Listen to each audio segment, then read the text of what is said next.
Over the last few weeks, Barclay Bishop has been investigating what child sex trafficking looks like in the area. And this morning, she files this report for you as she wraps up her special series. When it comes to identifying a victim of child sex trafficking, there is not one victim who has the same story. Perhaps similar, but they're all different. This morning, we're hearing from a victim who is sharing hers. We get more now in Hidden in Plain Sight. So this is actually a picture of me just before I ended up homeless. Amber Wilson was just 15 years old and had nowhere to go. Up to that point, she tells me her world was full of sexual abuse starting as early as 3.5 years old. Growing up, she would move back and forth between her mother and father's house. So one afternoon I came home and everything was on the front porch that belonged to me in trash bags, and after peering in the windows, nothing was there. I realized that I was now alone. 15 years old and homeless. Amber spent many nights sleeping in the woods. Her days were spent begging for change at the corner store. It was there that she says a man in his 50s started to notice her.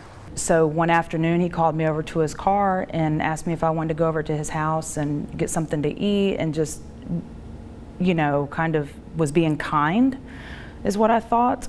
Looking back, Amber says it was obvious he was grooming her. Then one day, he asked to take photos of her using his Polaroid camera.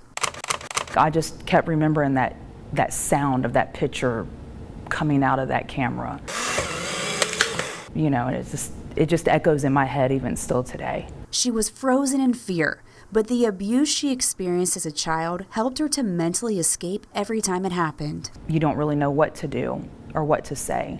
There's no one that is there to help you, and so you just kind of let it happen. It didn't take long before things progressed. And so he took me to a house where there was a gentleman there waiting for me, and he's like, you don't have to do anything you don't want to do.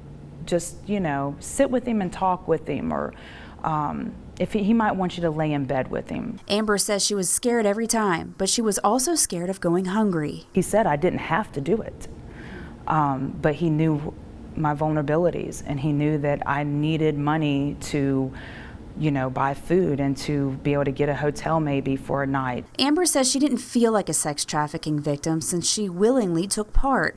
And with no one to confide in, who would she tell? I didn't always know where I was. Whenever we'd go to the places, it was at night, and it was usually in neighborhoods that were, you didn't really want to walk the streets and walk out the door. It might be even more dangerous than being inside. Even when she wanted to stop, she says she kept getting lured back in by false promises. And sometimes I didn't get the money. He would tell me that he couldn't pay me, or that I would get it the next time. One day, something clicked in her brain and everything changed. I was sitting on the bed and the man was fondling me, and I just stood up and ran out the front door.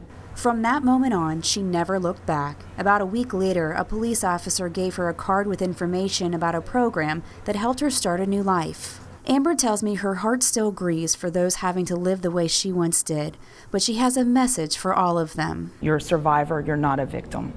You're a survivor, you're here, and there's a tomorrow, and there's hope in tomorrow.